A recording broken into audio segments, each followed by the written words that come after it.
Honey, my name is Lawrence Hinosa, Brighter Futures Manager here at the Wasanabe Community Youth Services Center, and we're getting ready for our 2014 OALE season, which is sponsored by the Wikwemikong Health Center, Ontario Works, and Health Canada.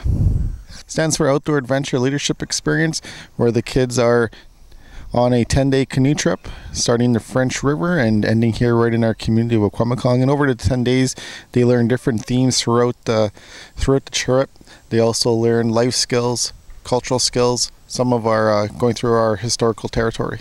The age group, we run actually 2 different sessions. We run 5-day sessions where we start as early as 8 years old, going to 13, as long as they're accompanied by their parent or a family member.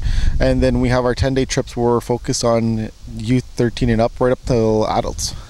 They'll be learning teamwork, community pride, resilience, well-being, and more importantly, you know, the importance of coming together, being away from home, learning different skills that'll improve them in their young careers as they develop into future leaders.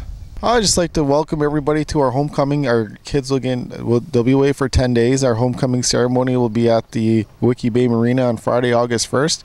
And they look forward to returning home, and we have a big event planned, and we're looking forward for everybody attending. My name is Wikwemikong. I am the Ontario Works Summer Youth Challenge Coordinator.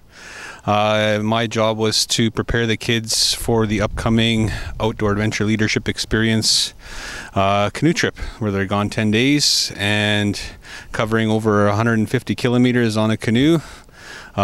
We've done workshops for the last 3 weeks. We've got the kids to bond together as a group and rely on one another and support one another, because they're going to need that when they go for the canoe trip. At the very beginning, some people didn't value themselves all that much, but as we continued on doing some peer leadership workshops, team building workshops, stuff along those lines, the self-esteem and the confidence is starting to... Well, if you have questions, that's great. You know, you come and see people like Lawrence, or you can come to the Ontario Works office and speak to myself or Shelley Trudeau. You can get some more information on what the program's all about. And if you are thinking about doing it, I highly recommend it to anybody between the ages of 13 and 18, because the skills that you learn in these teenage years can go on to help you throughout the rest of your life. So if you get those this early, you'll have them that much earlier than your peers. And you get a sense of accomplishment after completing something that only a handful of people have gotten to do. Well, I think first of all, I'd like to thank the Wikwemikong Health Center and the Wasanabe Community Youth Services Center for offering this trip for clients of Ontario Works, and also Ontario Works itself, who have sponsored in part of this program. I'd like to thank the people at Ontario Works for giving me the opportunity to take the coordinator position and apply the skills that I know, life skills that I know, to a group of 20 kids. So yeah, thank you. Honey, I'm Nimki Lavelle, your wilderness pal, also known as the Barbarian Librarian. With regards to proper packing for a canoe trip, one of the things we try to tell the kids is, you know, it's really important to be able to keep the equipment in good shape, to be able to keep their stuff dry. This equipment is, you know, responsible for keeping them safe. It is responsible for assisting us to travel through the territory. And, you know, I'm sure, you know, our ancestors, you know, and the older people, our elders, you know, they would have taken care of their stuff. So that's one of the things we try and teach these youth is, you know, to respect their equipment, to respect their gear, because it's keeping us safe.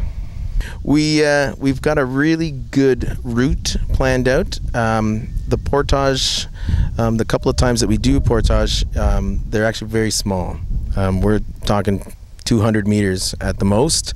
The way we do a portage, of course, is we do things in stages, right? We'll pull the boats up, we'll unload the gear, move it to a safer location, then we will take the boats, move them across the portage, then we go back, we get the gear, move that to the end of the portage, put the boats in the water, put the gear back into the boats, and then we're done. And the only way that we can do this, you know, quickly and safely is if we are all helping each other out. So one of the great things about this trip is you'll see you'll see people carrying, not only their bag, but going back and grabbing somebody else's bag. You'll see some of the smaller participants, younger participants, struggling with something that's heavy, and you'll see maybe some of the stronger ones, come and help them out and help them to lift it. So it really teaches us teamwork. We can't get it done unless we all help each other.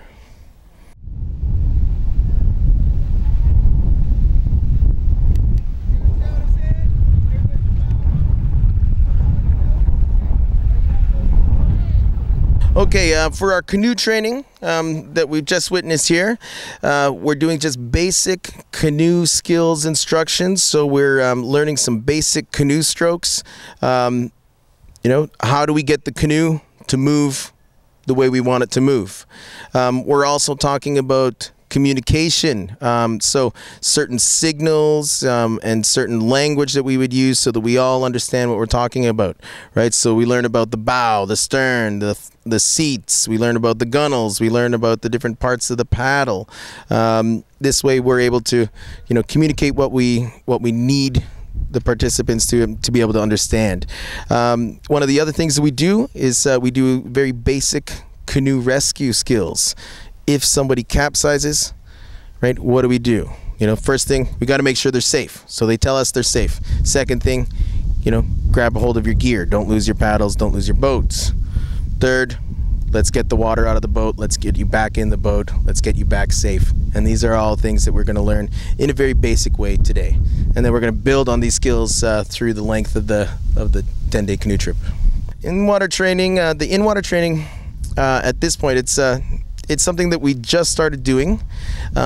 This gives these more advanced groups a little bit of a skill set to develop on the trip. It serves to build teamwork before the actual canoe trip, and it provides just an additional level of safety. Now the in-water training that we're doing today is something that we also do on the canoe trip. Right? As we move through, right? So we're constantly building their skills. To the youth that are watching and not out here, I'd say you should be out here. Talk to the people that have done the trip before, and every one of them will have a story to tell you about how it changed their life, about how they learned that they were stronger than they thought.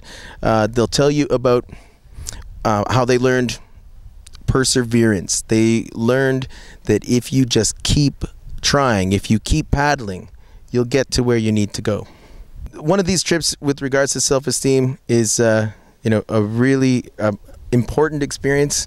The sense of accomplishment that a young man or woman feels after paddling 140 kilometers through some of the toughest wilderness in North America, if not the world, doing it on their own, right? Their parents aren't there to help them.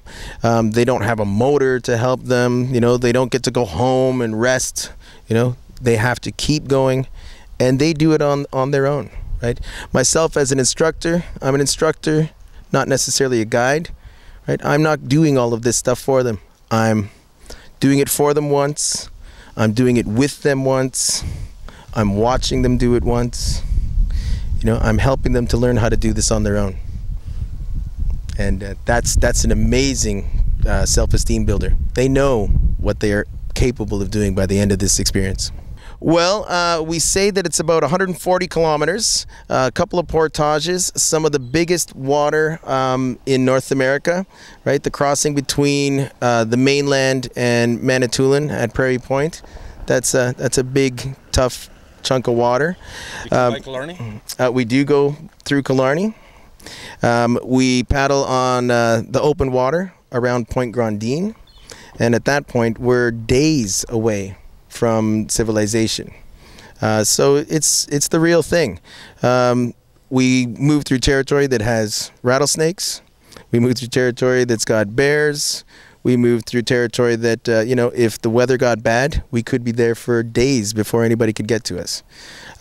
So it's a real wilderness experience, and that's why we spend so much time doing the training, packing things up properly, and building their skills So the first couple of days are quite easy. We work with them so that they know what they're doing, so that by the time we get to the difficult part near the end of the trip, they've already paddled 100 kilometers, right? They have the skills, they have the confidence to be able to do what we're asking them to do.